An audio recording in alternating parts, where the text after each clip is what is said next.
하나님 말씀 사무엘상 15장 전체 내용으로 우리에게 주시는 말씀의 제목은 구속사적 성경 해석의 중요성.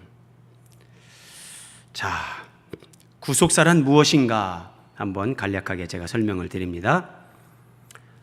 성경은 66권으로 되어 있는데 표면적으로 보면 성경은 40여 명의 그 저자가 있고 1600여 년에 걸쳐서 기록이 됐습니다. 그런데 표면적으로 보면 그렇지만 이것을 이면적으로 보면 성경은 성령의 감동하심을 받은 사람들이 하나님께 받아서 기록한 것이다. 베드로후서 1장에 이렇게 말씀하십니다. 그래서 성경의 저자는 오직 성령님 한 분이시다. 그리고 성경은 창세기부터 요한계시록까지 일관성, 통일성, 점진성을 가지고 기록된 한 권의 책이다. 성경의 저자는 성령님 한 분이시고 성경은 66권으로 되어 있지만 그것은 한 권이다. 자, 그래서 성경의 저자가 성령님 한 분이시고 성경이 한 권의 책이라면 여기에는 기승전결, 일관성, 통일성 이것이 있는데 그러면 성경의 주제는 오직 예수 그리스도. 성경은 예수 그리스도를 증언합니다. 성경 어디를 펴든지 예수 그리스도를 증언하는 거예요. 이건 뭐 기본 중에 기본이고, 그리고 동그라미 6번 보십시오.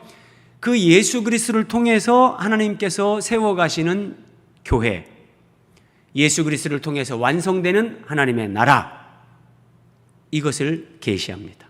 예수 그리스도와 교회, 그것의 완성인 하나님의 나라, 성경은 이것을 우리에게 계시하고 증언하는 거예요. 자, 동그라미 7번. 성경은 아담과 하와가 범죄 후에, 그러니까 인류에게 문제가 발생한 겁니다. 그 문제에 대한 해답으로 이제 하나님께서 창세기 3장 15절 원복음을 주시죠. 핵심은 이거예요. 내가 하겠다. 내가 여자의 후손을 보내서 뱀의 머리를 깨트리고 뱀, 마귀에게 종노릇하는 모든 인생들을 내가 구원하겠다. 하나님께서 창세기 3장 15절에서 내가 하겠다 이렇게 말씀하시고 이제 요한계시록 21장으로 가면 이루었도다. 성경은 이렇게 완성이 됩니다. 내가 하겠다. 그리고 이제 역사가 진행되고 결론에 가서 이루었도다.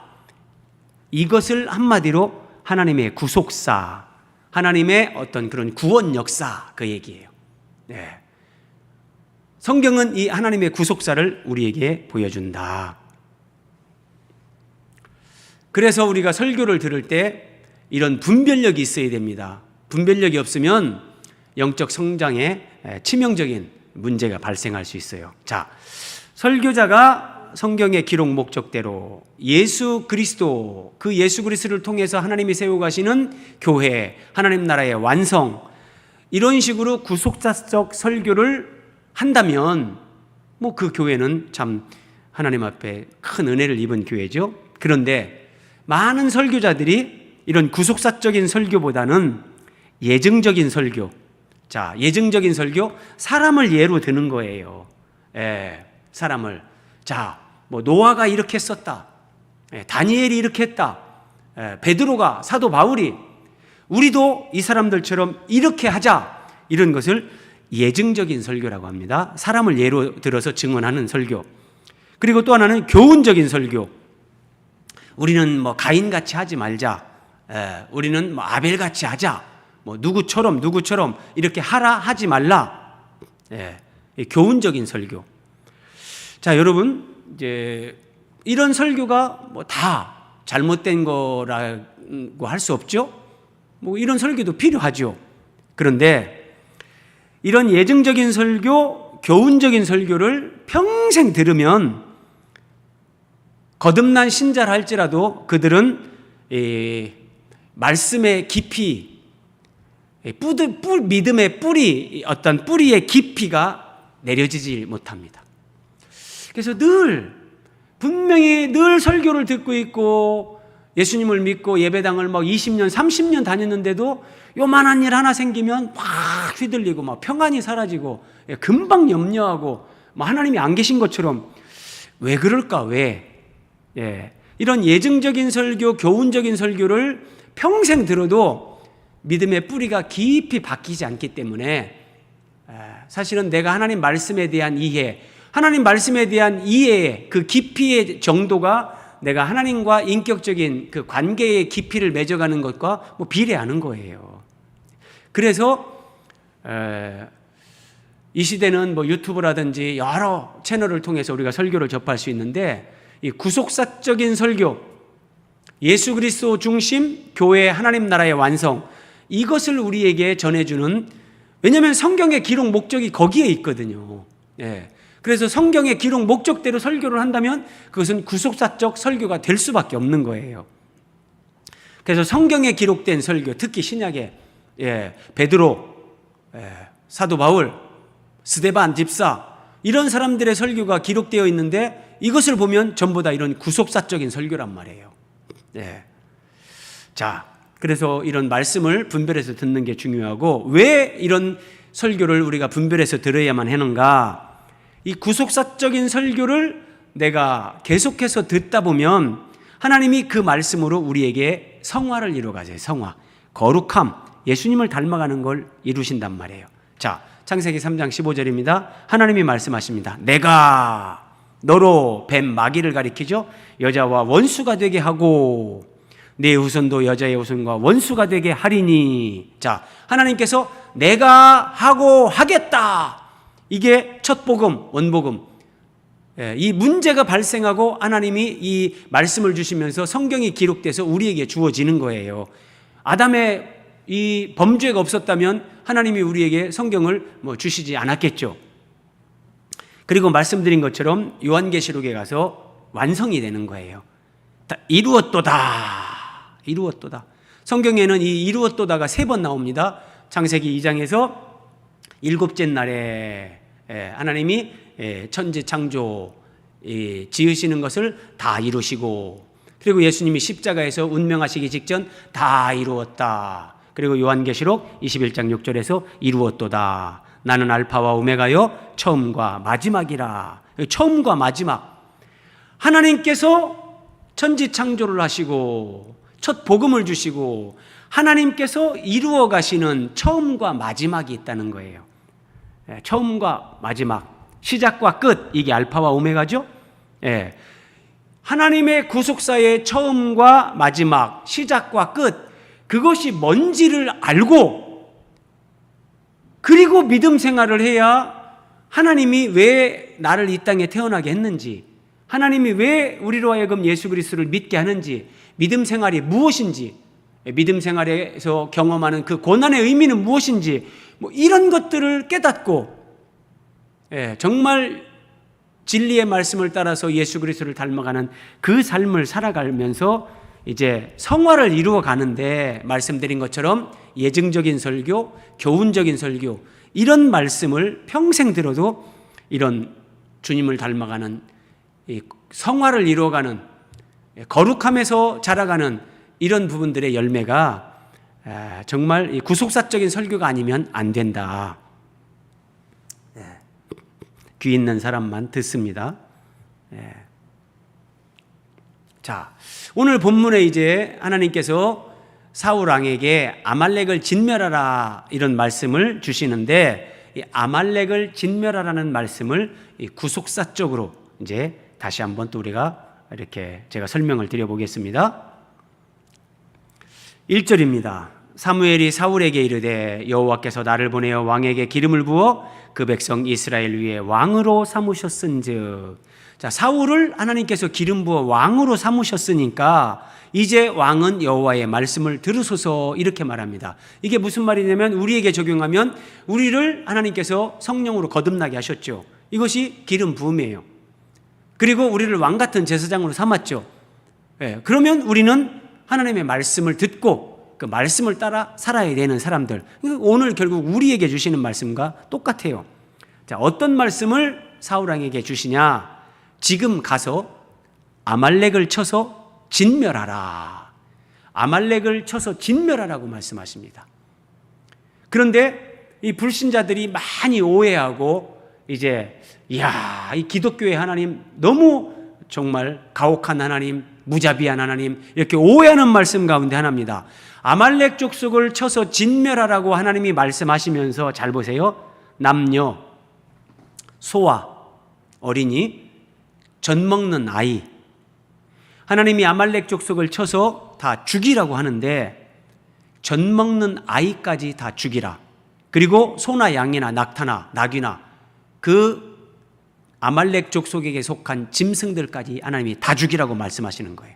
그래서 이 말씀을, 이 3절 말씀을 그냥 문자적으로 표면적으로만 보는 사람들은 무자비한 하나님, 이야, 이 하나님 무자비한 하나님이다. 이런 하나님이 어떻게 사랑의 하나님이라고 할 수 있냐? 그리고 누가 봐도 너무나 가혹하다. 여러분, 우리가 이 말씀을 그냥 문자적으로만 보면 우리도 그렇게 느낄 수 있잖아요. 어떻게 하나님이 젖먹이 아이까지 죽이라고 하시는가? 너무나 가혹한 말씀이다. 그리고 동그라미 3번 보면 인도주의적인 입장에서도 이 참 공감하기 어려운 말씀이에요. 아니, 젖먹이 아이까지 어떻게 죽이라고 하냐? 어린아이도 죽이라고 하냐? 그러나 이 똑같은 말씀을 구속사적으로 해석하고 이해하면 젖먹는 아이까지 죽이라는 이 말씀에 담겨있는 이면적 의미, 영적인 의미, 그 참된 의미가 뭔지 우리는 깨닫게 됩니다. 그리고 고개가 끄덕여지는 거죠. 그러니까 하나님을 모르는 사람들은 이 성경의 이면적인 내용까지 모르니까 표면적인 것만 보고 하나님을 오해하는 거죠. 자, 그러면 아말렉 족속의 어떤 이면적인 의미, 영적인 의미가 뭔가 살펴봅니다. 아말렉 족속의 그 근원을 찾아갑니다. 창세기 25장. 자, 이삭과 리브가가 결혼을 해서 이제 쌍둥이 아들을 낳죠. 자, 먼저 나온 자는 에서라. 이름이 에서입니다. 그리고 후에 나온 아우는, 하나님은 이런 성경을 기록해서 우리에게 영적인 세계의 오묘한 진리, 우리가 알아야 되는 것들을 계시해 주시기 위해서 이삭과 리브가가 쌍둥이 아들을 낳게 하십니다. 자, 여기 먼저 나온 자, 후에 나온 자, 후에 나온 자를 야곱이라고 하는데 여기에 하나님의 정말 계시가 있어요. 우리에게 주는 영적인 계시. 자, 이삭과 리브가가 쌍둥이 아들을 낳는데 요즘 사진으로 한번 보세요. 먼저 나온 자는, 먼저 나온 자, 이 먼저 나온 자가 우리가 어머니 모태에서 나오는 이 자연적인 출생, 육적 출생, 첫 번째 출생, 이게 먼저 나온 자 에서가 이거를 상징하는 거예요. 그리고 이제 후에 나온 아우는 야곱이다 그러잖아요. 야곱은 두 번째로 나옵니다. 근데 이 두 번째로 나오는 거, 이것은 사람이 두 번 태어나는 거, 육체가 두 번 태어나는 것이 아니라 육적인 출생이 있고 영적인 출생. 육적인 출생은 땅으로부터 나오는 거고 영적인 출생은 하늘로부터 나는 거예요. 이것을 거듭난다, 다시 태어난다, 위로부터 난다, 영적 출생, 이렇게 얘기하는데, 하나님은 쌍둥이 아들이 시차를 두고 태어나는 걸 통해서 사람이 첫 번째 출생, 두 번째 출생, 육적 출생과 이어서 영적 출생을 경험해야 된다. 그래야 하나님의 자녀가 되고 영생을 이렇게 소유하게 된다. 이걸 계시해 주는 거예요. 이거를요. 하나님이 뭐 그냥 쌍둥이를 낳게 하는 게 아니에요. 그냥. 그래서 이 먼저 나온 자, 후에 나온 자. 자, 많은 사람들이 부모를 통해서 내가 이런 생물학적으로 출생하는 거, 이 첫 번째 출생밖에 몰라요. 기독교인이 아니면 이 거듭나는 거, 두 번째 출생, 위로부터 나는 것에 대해서 알 수가 없어요. 근데 우리는 성령으로 거듭나는 이런 체험을 하면서 이제 이 세계를 알게 되는 건데, 사람이 두 번째 출생을 해야 된다는 거예요. 그래서 예수님이 요한복음 3장에서 이렇게 말씀하시죠. 사람이 물과 성령으로 나지 아니하면 하나님의 나라에 들어갈 수 없느니라. 예. 부모를 통해서 태어난 이 자연인, 혈과 육을 가지고 태어난 이런 존재는 하나님 나라에, 천국에 들어갈 수 없다는 거예요. 하나님 나라는 뭐 이 세상 나라가 아닌데, 그래서 하나님 나라에 들어가기 위해서는 성령으로, 하나님의 영으로 거듭나야 된다. 예, 이것이 두 번째 출생이에요. 그래서 쌍둥이 두 번째. 예, 정말 하나님 말씀은 심오하죠. 그런데 에서는 첫 번째 출생밖에 모르는 사람이에요. 에서는. 이 에서가 첫 번째 출생, 이 자연인을 상징하는 사람인데, 이 사람이 어쨌든 장자로 태어났음에도 불구하고 자기의 장자권을 야곱에게 그냥 죽 한 그릇에 팔아버리는 거예요. 한 그릇 음식을 위하여 장자의 명분을 판 에서와 같이 망령된 자가 없도록 살피라. 여기에서 장자의 명분이라는 것은 이제 내가 하나님 나라의 백성이 될 수 있는 것, 하나님이 주시는 영원한 그 기업 이런 것들을 받는 이런 의미들을 다 포함하고 있는데, 그것을 그냥 죽 한 그릇에 넘겨버린 사람이 에서예요. 그러니까 에서는 육신적인 것, 육체적인 것, 이 육체적인 욕망을 따라 사는 사람이지 하나님 나라, 영적인 것, 영원으로 연결되는 것, 이런 것에 대해서 개념이 없는 사람을 가리킨단 말이에요. 그런데 이제 에서가 결혼해서 자식을 낳는데, 에서의 아들 엘리바스는 잘 보세요. 첩을 얻습니다. 첩. 정실 부인, 자기의 그 아내가 아니라 첩을 얻는데 그 첩의 이름이 딥나. 에서의 아들 엘리바스의 첩 딥나는 아말렉을 엘리바스에게 낳았다. 그러니까 에서의 아들 엘리바스가 첩을 얻어서 육체의 욕망을 따라 사는 거죠. 자, 육신만을 추구하는 첫 번째 출생밖에 모르는 에서, 그 에서의 아들 가운데 또 첩을 얻었어요. 육체의 욕망대로 사는데 그 첩을 통해서 낳은 자식이 아말렉. 그래서 아말렉은 육체의 욕망, 그것만을 따라서 사는 사람들, 이것을 상징하는 거예요. 그래서 아말렉은 육체의 욕망을 따라 사는, 이것을 이제 우리에게 적용하면, 자, 아말렉 족속은 이런 의미들을 가지고 있는데, 이제 이걸 조금 더 영적으로 우리 개인에게 또 영적으로 적용을 하면 이 두 가지 의미가 있어요. 아말렉은 육체의 욕망을 따라 그렇게 살아가는 나의 옛사람을 상징하는 거예요. 예수님을 믿고 내가 거듭났어요. 두 번째 출생을 경험했어요.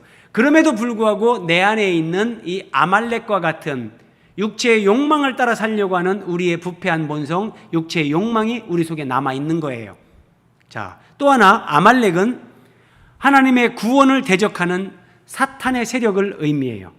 그러니까 사탄은 거듭난 그리스도인들 이 육체 안에 있는 그 육체의 욕망을 통해서 그들이 하나님을 따라, 진리를 따라 의와 거룩한 삶을 살아가지 못하게 회방하고 유혹하고 미혹해서 쓰러뜨리고 결국은 멸망과 파멸에 이르게 하려고 하는 존재가 이 사탄인데, 이 사탄은 바로 아말렉으로 상징되는 우리 안에 있는 육체의 욕망으로 하나님의 구원, 그리스도인들의 구원을 이루어가지 못하게 하는 이 사탄의 세력을 상징한다. 한번 보세요. 그래서 사무엘상 15장 2절에도 이게 나와요. 여호와께서 이같이 말씀하시기를, 자, 사울 왕에게 아말렉을 진멸하라고 하시는데 그냥 말씀만 하시는 게 아니에요. 이걸 이해를 시키는 거예요.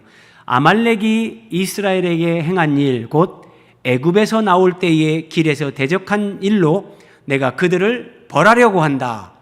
그러니까 사울아, 너는 백성들을 데리고 아말렉을 진멸하라, 이렇게 말씀하시는 거예요. 애굽에서 나올 때 이스라엘 백성들이 출애굽할 때요. 출애굽할 때 그걸 얘기하는 게, 그때 아말렉이 이스라엘을 대적했다는 거예요. 자, 이 말씀이 신명기 25장에 이렇게 나옵니다. 너희는 애굽에서 나오는 길에 아말렉이 네게 행한 일을 기억하라. 모세가 죽기 직전에 하나님이 모세에게 이런 말씀을 이스라엘 백성들에게 전하게 해서 이게 신명기에 기록되는 거예요. 그들이, 아말렉 족속이 너를 길에서 만나 네가 피곤할 때에 네 뒤에 떨어진 약한 자들을 쳤다. 하나님을 두려워하지 않았다. 출애굽한 이스라엘 백성들이 가나안, 하나님의 나라를 예표하는 그 가나안을 향해서 행진하는데 뒤에 너무나 피곤하고 힘들어서 뒤처지는 사람들이 있었는데 그 뒤로 와가지고 이 뒤처진 사람들을 하나씩 쳐서 죽이는 거예요. 이 사탄이 하는 짓이 이거란 말이에요. 네. 오늘날도 거듭난 사람들, 예수님 믿는 사람들이 있는데 이 믿음 생활하면서 조금씩 뒤처지는 사람들이 있죠. 이런 사람들을 타겟으로 해서 사탄이 그들을 뒤에 떨어진 약한 자들을 친다는 거예요. 이것을 영적으로 우리에게 해석을 하고 적용하면 출애굽은 이제 구원받는 거, 예수님을 믿고 구원이 시작된 걸 얘기하잖아요. 자, 아말렉 사람들이 출애굽한 이스라엘 백성들을 쳤다는 것은 천국 입성을 하지 못하도록 그 사람을 죽이고 멸망, 파멸에 이르게 하는 거예요. 파멸에. 자, 그래서 아말렉을 진멸하라. 아말렉의 남녀, 소와 젖먹이까지 다 진멸하라고 하시는 하나님의 말씀의 첫 번째 의미는 너희가 성령으로 거듭났다면, 이제 구원이 시작된 그리스도인들이라면 너희 안에 있는 육체의 욕망, 하나님을 따라 의와 진리를 따라 거룩하게 살려고 하는 성령의 소욕이 아니라 이 육체의 욕망을 따라 너희를 그렇게 끌고 가려고 하는 그 육체의 욕망, 아말렉, 영적 아말렉, 이런 것들이 너희 안에 남아있는 거, 그런 것들은 손톱만한 거 하나까지, 젖먹이 아이로 비유되는 지극히 작은 그런 욕망 하나까지도 너희들이 용납하면 안 된다. 그걸 다 너희 안에서 진멸하라, 이런 말씀이에요. 그리고 궁극적으로는 하나님 나라의 건설을 대적하는 사탄, 그의 추종자들에게 임할 심판, 이걸 예표해 주는 게 아말렉을 진멸하라는 말씀이에요. 여러분, 마지막 심판날에 그때는 예수님을 믿기만 하면 하나님이 다 죄사함을 주고 은혜를 베풀고 구원받게 하는데, 끝까지 예수 그리스도를 거절하고 배척하고 하나님의 그 부르심, 사랑, 은혜를 내가 이렇게 거절한 사람들은 심판을 피할 수가 없는 거예요. 그들에게, 사탄과 그 추종자들에게 임할 마지막 날의 심판은 이렇게 엄위하다는 거, 젖먹이나 남녀노소나 할 거 없이 누구에게나 이렇게 심판이 임한다는 거, 이거를 예표적으로 보여주는 것, 이것이 아말렉을 진멸하라는 구속사적인 의미다. 자, 이제 아말렉을 진멸하라는 의미를 우리가 구속사적으로 살펴봤는데, 조금 더 이제 한 발 더 나아가서 하나님 앞에서의 결산 기준, 우리 인생과 신앙생활을 마지막 날 하나님이 결산하시는데 그 결산 기준은 구속사다. 제가 이렇게 소제목을 잡았습니다. 좀 의외스러운 그런 표현인데, 하나님 앞에서 결산 기준이 구속사다. 어떤 의미인가 한번 설명을 드립니다. 자, 7절 8절인데, 이제 아말렉을 진멸하라, 이 명령을 받고 사울이 이제 백성들, 군사들과 함께 나가서 아말렉을 치는 겁니다.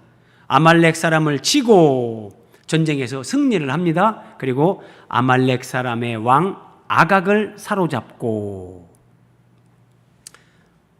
사울 왕이 아말렉 족속의 왕 아각을 죽이지 않고 사로잡습니다. 이 굉장히 우리가 좀 깊이 있게 살펴야 되는 말씀인데, 자, 여러분, 적군의 왕을 생포했다는 것은 이건 완전한 승리, 대승이죠. 누가 봐도 이야, 적군의 왕을 죽일 수도 있는데 생포까지 해가지고 그 적군의 왕을 만약에 이제 예루살렘으로 돌아오면서 사울 왕과 이스라엘 백성들이 그 생포한 왕을 결박해가지고 앞세워서 끌고 와보세요. 그러면 그 개선 행렬에 이스라엘 백성들이 사울 왕을 향해서 얼마나 뜨겁게 환호를 하겠습니까? 우리의 왕 사울, 사울, 사울. 대단한 어떤 백성들의 이 열광적인 환호. 어떻게 보면 사울 왕은 이런 퍼포먼스를 하기 위해서 아말렉 족속의 왕을 죽이지 않고 생포합니다. 그런데 하나님의 명령은 뭐였습니까? 남녀, 소와 젖 먹는 아이까지 다 진멸하라고 말씀하셨잖아요. 그러니까 사울이 하나님의 말씀에 순종하지 않고 자기 생각으로 이 왕을 생포해서 딱 백성들 가운데 앞세워서 개선 행렬을 한다면 모든 백성들이 왕을 환호하고 국민들이 하나로 결집되고 이거 일석이조 이렇게 좋은 이 기회를 놓칠 수 있나? 아각 왕을 죽이지 않는 겁니다. 자, 그리고 보세요. 사울과 백성이 아각과 그의 양과 소의 가장 좋은 것 또는 기름진 것, 어린 양과 모든 좋은 것을 남기고 소나 양이나 낙이나 낙타나 하나님이 모든 짐승 가축을 다 진멸하라겠어요. 아말렉에 속한 것은. 그런데 좋은 것, 기름진 것, 모든 좋은 것은 다 남겼습니다. 다 남겼어요. 그리고 진멸하기를 즐겨 아니했다. 하나님은 분명히 모든 가축도 진멸하라고 말씀하셨는데 아말렉의 구속사적인 의미, 우리 속에 남아있는 육체의 욕망, 하나님 나라 건설, 하나님 나라의 완성, 예수 그리스도를 통해서 이루어 가시는 하나님의 구속사의 완성을 방해하는 사탄과 그의 추종자들, 이것은 요만한 거 하나도 남겨놓으면 안 되는데, 그런데 그것을 진멸하기를 즐겨하지 않았다. 여러분, 이거 무서운 말씀이에요. 구속사적인 의미를 알고 이걸 보면 이건 정말 무서운 말씀이에요. 그리고 가치 없고 하찮은 것만 죽였다는 거예요. 아이고, 이 짐승은 이거 데려가 봤자 돈도 안 되겠네. 이거 잡아봤자 먹을 것도 없겠네. 하찮은 것만 죽이고 사람 눈에 좋게 보이는 건 다 죽이지 않은 거예요. 자, 이게 얼마나 무서운 결과를 초래하는가 한번 보십시오.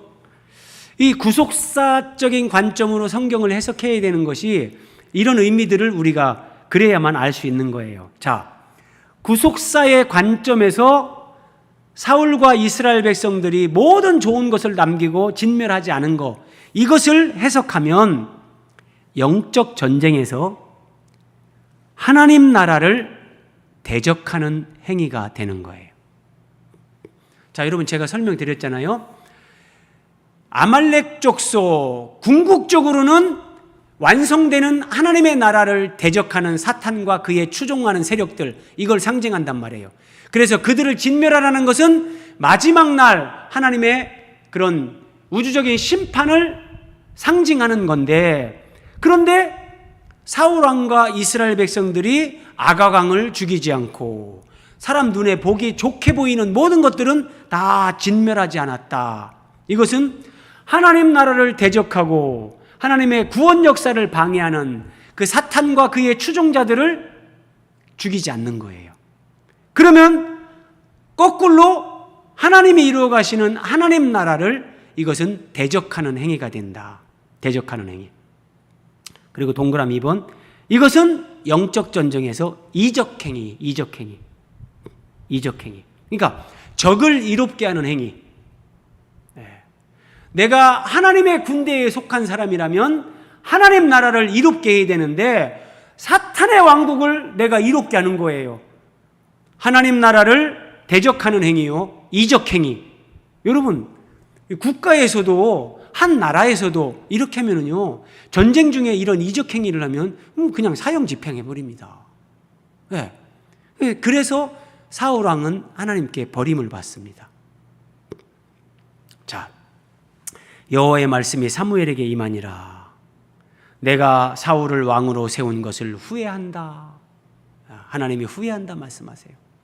이런 표현은, 그러면 하나님은 사울이 이렇게 할 것을 몰랐냐, 모르고 왕을 세웠다가 후회한다, 그런 의미가 아니라 사울 왕은 백성들이 요구한 기준의 왕입니다.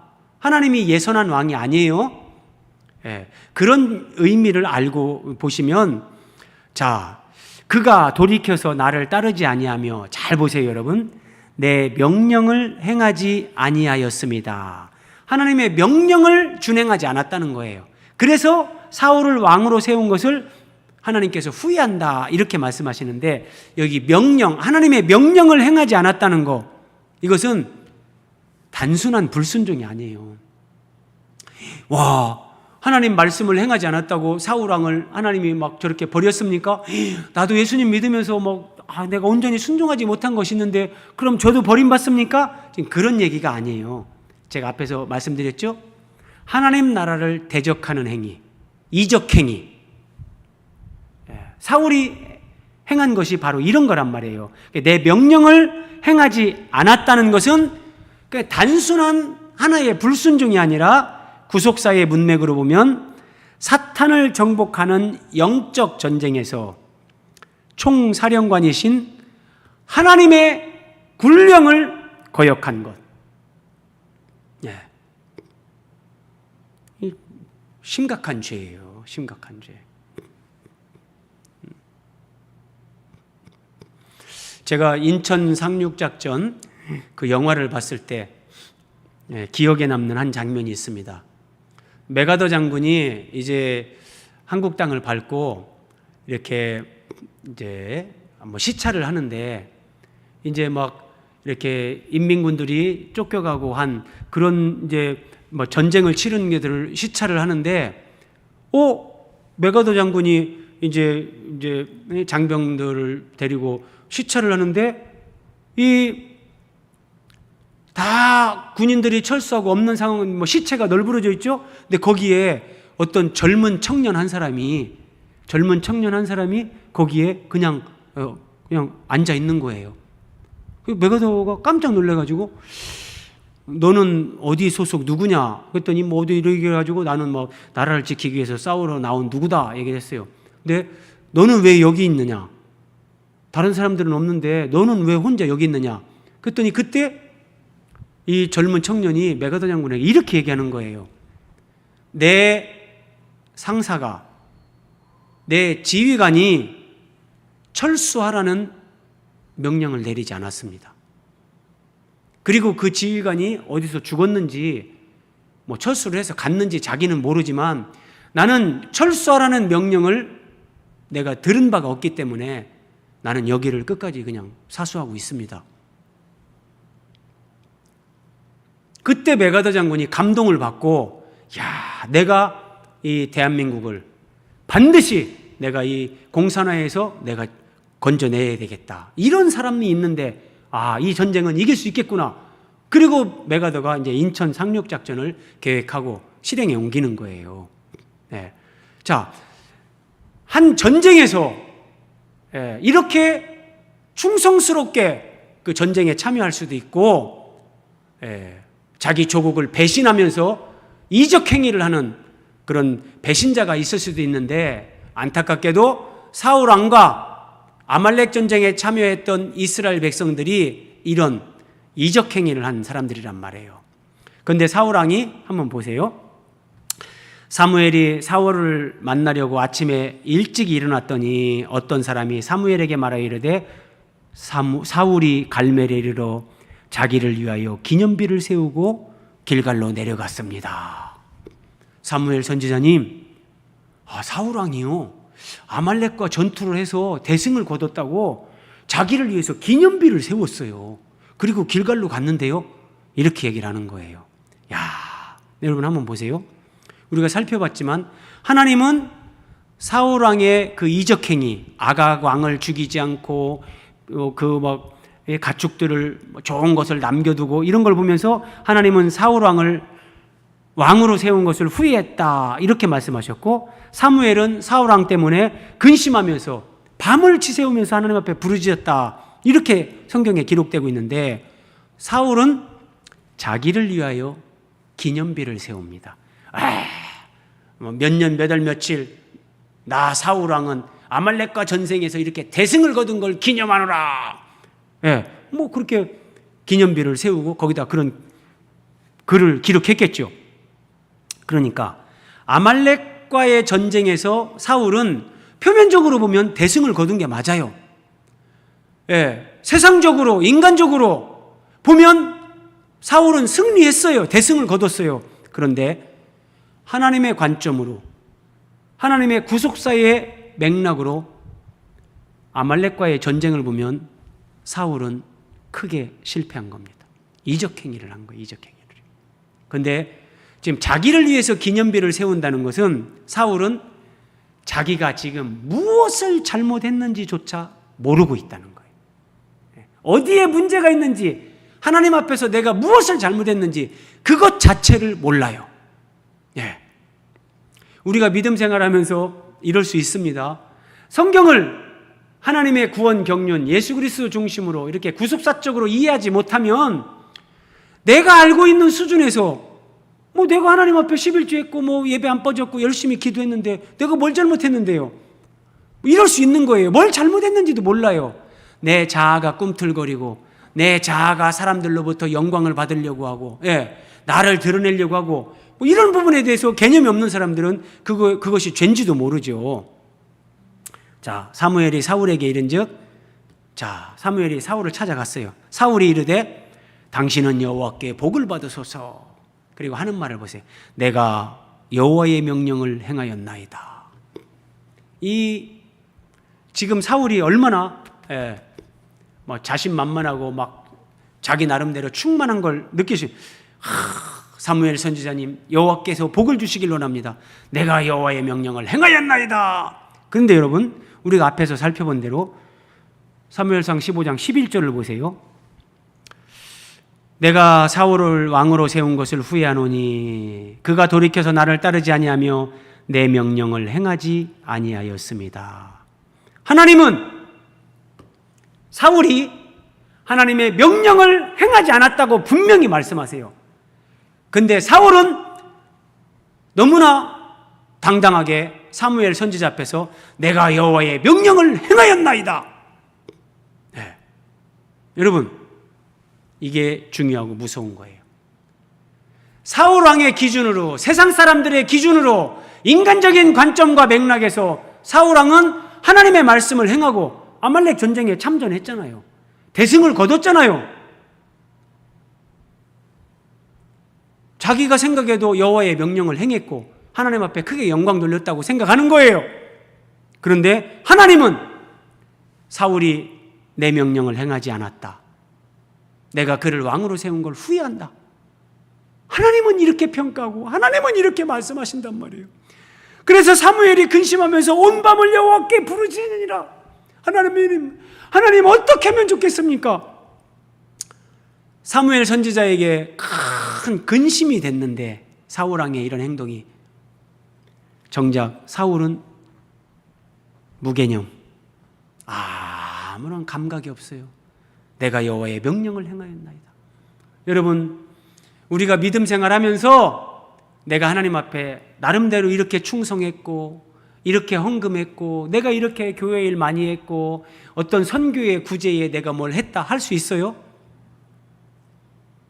그래서 나는 하나님 앞에서 믿음으로 그래도 충성했다 이렇게 스스로 생각할 수 있지만,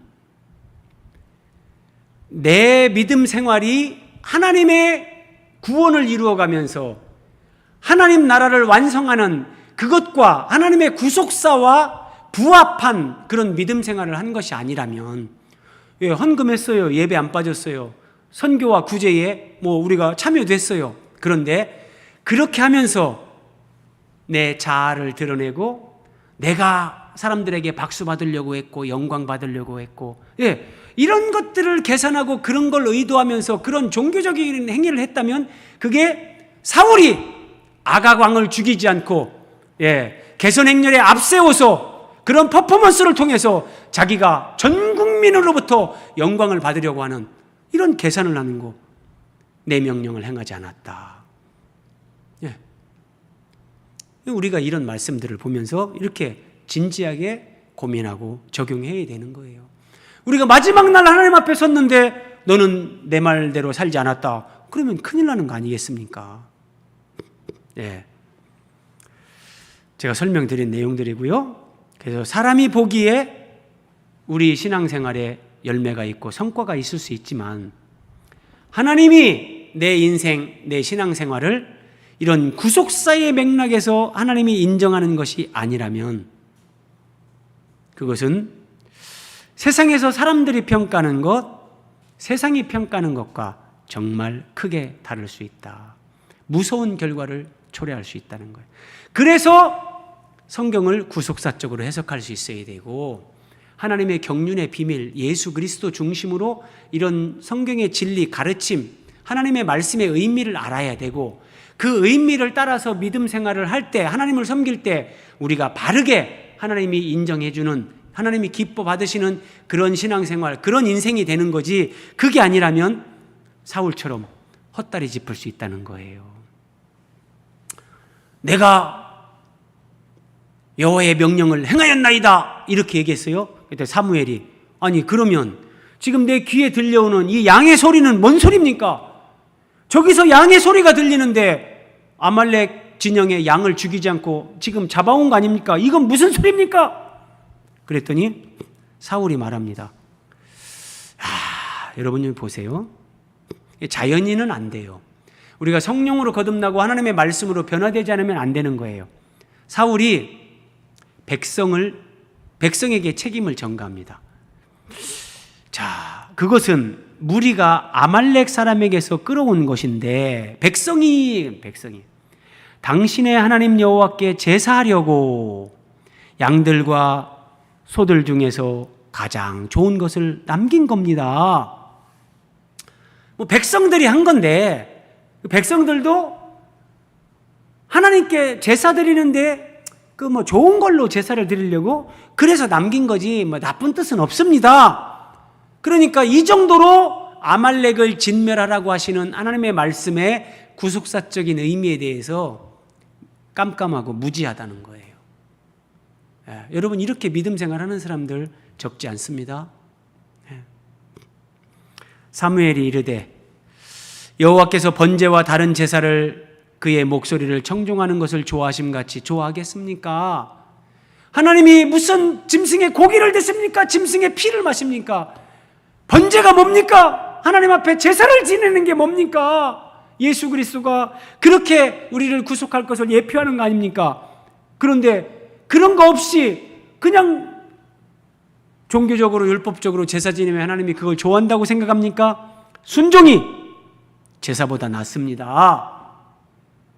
듣는 것이 순양의 기름보다 하나님이 더 그걸 기뻐하시는 겁니다.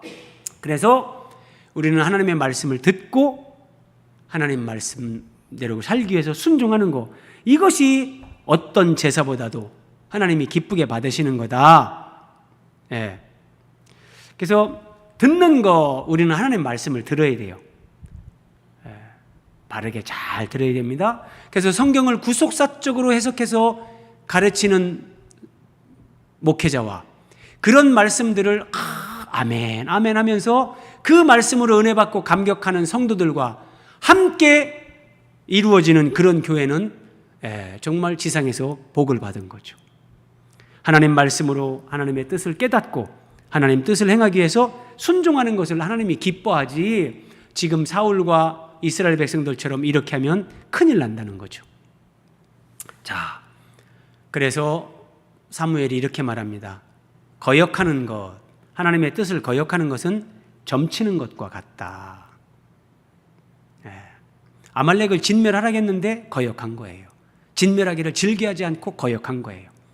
완고한 것은 사신 우상에게 절하는 죄와 같다.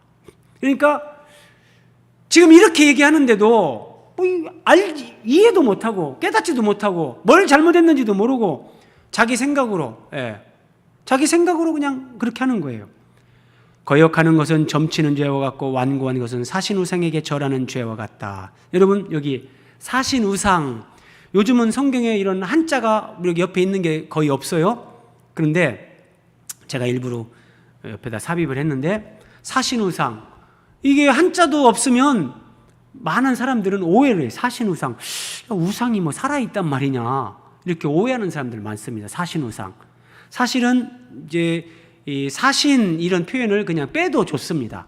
그래서 대부분의 번역본을 보면 그냥 우상 이렇게 했는데 어떤 그 우상의 특징을 더 강조하기 위해서 우리 이제 개역 한글이나 개역 개정은 사신이라는 이런 이제 표현을 첨부를 했는데, 이게 어떤 뜻이냐? 사신, 이게 간사할 사자인데 간사하다, 이제 거짓되다 그런 의미인데, 이제 문자적인 의미 사신, 이거는 재앙을 가져오는 요사스럽고 사악한 귀신.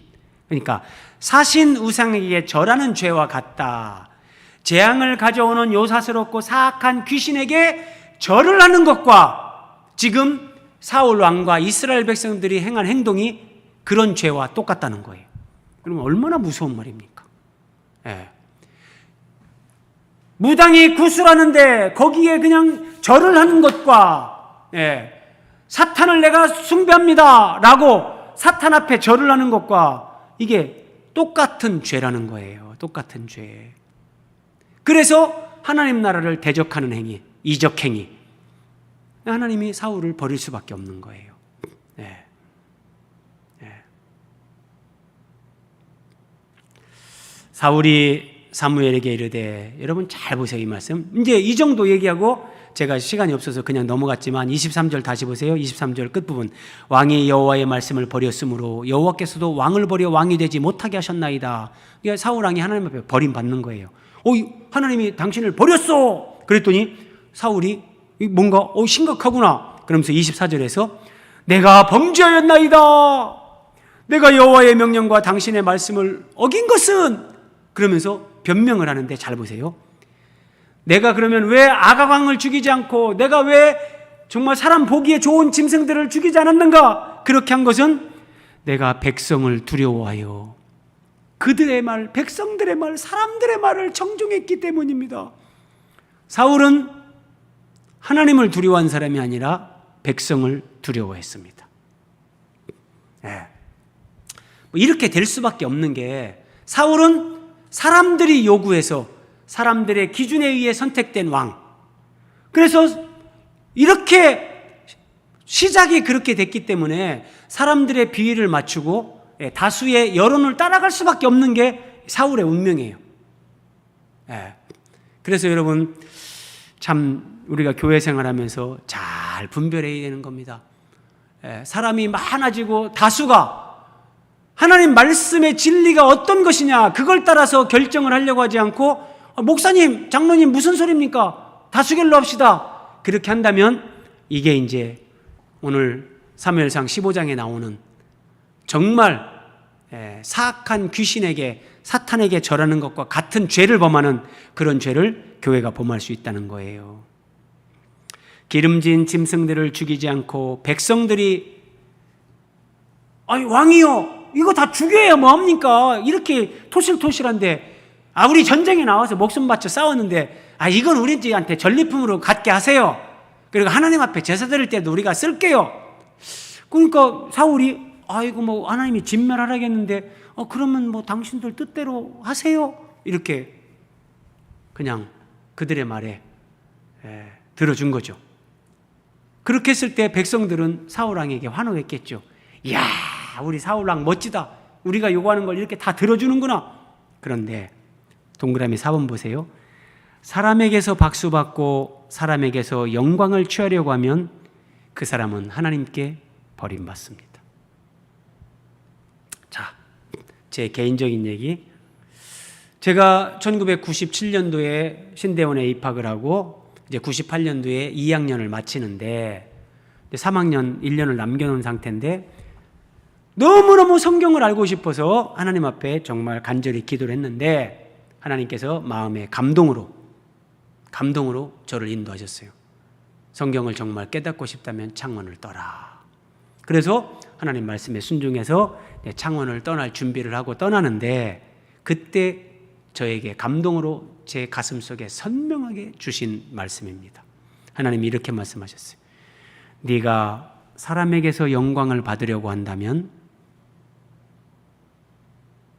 네 인생에 내가 주는 영광은 없다. 사람에게서 박수 받으려고 하고 사람에게서 영광 받으려고 네가 사람을 의식하면서 그렇게 살아가는 목사가 된다면 내가 너에게 주는 영광은 없다. 제 가슴에 너무나 선명하게 하나님이 감동으로 음성으로 주셨어요. 그래서 그때 이 말씀 요한복음 5장 41절 예수님이 하신 말씀이에요. 나는 사람에게서 영광을 취하지 아니하노라. 그래서 제 전화번호 가운데가 6541입니다. 6541. 우리 교회 차량 스타렉스 번호가 8541. 541이 공통적으로 들어가죠? 왜요? 요한복음 5장 41절. 저는 내 평생에 이걸 기억하자. 그래서 휴대폰 번호 가운데 이걸 넣었어요. 교회 차량 번호도 선택할 수 있을 때 제가 541 들어가는 걸로 8541로 선택을 했어요. 사람에게서 영광을 취하는 인생이 되면 안 된다. 비참한 인생이 된다. 사울 같은 인생이 되는 거예요. 그래서 여러분 우리가 믿음 생활하면서 이 자아를 처리하지 않으면 내 안에 있는 아말렉의 구속사적인 의미 이런 것들을 깨닫고 성령 안에서 하나님의 말씀의 검으로 내 자아를 그렇게 처리해가는 이런 것이 하나님 나라 교회가 세워져가는 이게 부흥이고 하나님 나라의 확장이란 말이에요. 이런 의미를 알지도 못하고 이런 삶을 살지 않으면 그리고 사람들에게 적당히 영광 받으려고 하고 하면 정말 큰 하나님 앞에 큰 후회를 하게 된다. 우리 교회 차량. 자, 이제 말씀을 마무리하는데요. 보세요. 사울이 사무엘에게 이렇게 말합니다. 내가 범죄하였을지라도 내가 죄를 졌는데 한 가지 청합니다. 내 백성의 장로들 앞과 이스라엘 앞에서 그래도 내 체면 유지 좀 해주십시오. 아마 내 체면 팍 구겨지면 좀 그렇지 않습니까? 장로들과 이스라엘 백성들 앞에서 사람들 앞에서 내 체면 유지 좀 하게 해주세요. 나를 높여주세요. 그런데 사울과 사무엘을 비교해 보십시오. 사울왕은 하나님 앞에 버림받는 순간 정말 책망받는데 통에 자복하며 엎드려 무릎 꿇고 하나님 앞에 용서를 빌어도 부족한 판인데 장로들, 이스라엘 백성들, 이 사람들 앞에서 내 체면 좀 살려주십시오. 이 사람들 앞에서 나를 좀 높여주세요. 여전히 하나님 앞에서가 아니라 사람 앞에서입니다. 여러분 이게 자아가 처리되지 않으면 영적 아말렉 이런 부분에 대해 이해가 없고 그런 삶을 살아가지 않으면 여전히 하나님 앞에 책망받는 순간에도 하나님을 의식하는 것이 아니라 하나님 앞에서 코람데오 그런 의식이 아니라 신전의식이 아니라 사람 앞에서 사람들이 나를 어떻게 볼까? 내 창피스럽겠는데 이 사람들 앞에서 나를 좀 높여주세요. 그런데 사무엘은 이렇게 합니다. 사무엘이 사람들에게 아말렉 왕 아각을 데리고 오라. 사울이 죽이지 않았잖아요. 그래서 아각 왕을 데리고 오는데 아각이 콧노래를 부르는 거예요. 아각이 즐거이 오며 이르되 진실로 사망의 괴로움이 지났도다. 나는 이제 사울 왕이 절대 죽이지 않는다. 그래. 나는 이제 죽지는 않는다. 생명은 유지했다. 콧노래 부르면서 오는 거예요. 근데 사무엘이 잘 보세요. 그를 아각 왕을 여호와 앞에서 사울 왕은 장로들 앞에서 이스라엘 백성들 사람들 앞에서 의식이 이래요. 근데 사무엘은 여호와 앞에서 아각을 찍어 쪼개니라. 진멸하는 거예요. 여러분 우리가 여기까지 가야 돼요. 그래서 오늘 설교의 제목이 구속사적 성경 해석의 중요성. 성경을 해석하고 이렇게 깨닫고 그 말씀을 살아가는 신앙생활, 인생. 그래서 우리 인생과 신앙의 결산은 결국은 그 기준은 하나님의 구속, 이 구원, 이것과 연결이 되는 거예요. 사울은 하나님 앞에 책망을 받는 순간에도 사람들을 의식하면서 자기 집착에서 벗어나지 못했다. 사무엘은 여호와 앞에서. 자, 우리의 신앙과 인생에 대해 사람들의 평가와 세상의 평가에 속으면 안 된다. 사람들이 나에게 박수 친다고 하나님이 꼭 칭찬하는 건 아니에요. 마지막 말씀. 하나님의 결산 기준은 구속사입니다. 구속사가 결산 기준이 된다는 것은 사람들의 평가나 눈에 드러나는 몇 가지 행위로 하나님이 우리의 인생과 신앙을 결산 평가한다는 것이 아닙니다. 내가 얼마나 한 생을 살면서 예수님의 생명과 성품으로 변화됐는가? 내가 얼마나 예수님처럼 낮아지고 섬겼는가? 내가 얼마나 주님과 복음과 교회를 위해 수고하고 헌신했는가? 네. 그래서 여러분, 이런 하나님 앞에 칭찬과 영광, 이런 평가를 받기 위해서는 여러분들이 교회 안에서, 여러분들의 가정 안에서, 일터 안에서 이 삶을 지금부터 살아가야 되는 겁니다. 네. 교회, 가정, 일터에서 내 배우자에게, 자녀들에게, 내가 만나는 이웃과 직장 동료들에게, 교회 지체들에게 우리가 섬기고 낮아지고 내가 희생하고 수고하고 이런 삶을 살아가지 않으면서 어림없습니다. 그래서 교회에서, 가정에서, 일터에서 우리는 이런 삶을 훈련하면서 하나님의 구원을 이루어가면서 하나님께 영광 돌리고 하나님 나라에서 칭찬과 상급을 얻게 되는 겁니다. 우리 기도하겠습니다.